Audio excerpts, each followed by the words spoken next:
Mami Lydia! Masaya niyang tawag.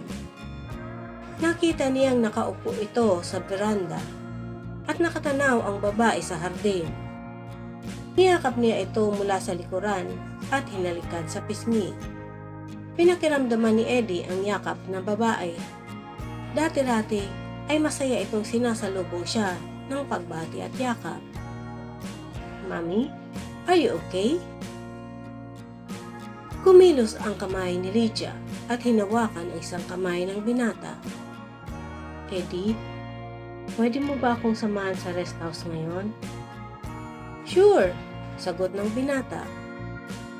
Inisip ni Eddie na stress lang sa trabaho ang babae at gusto lang magpahinga.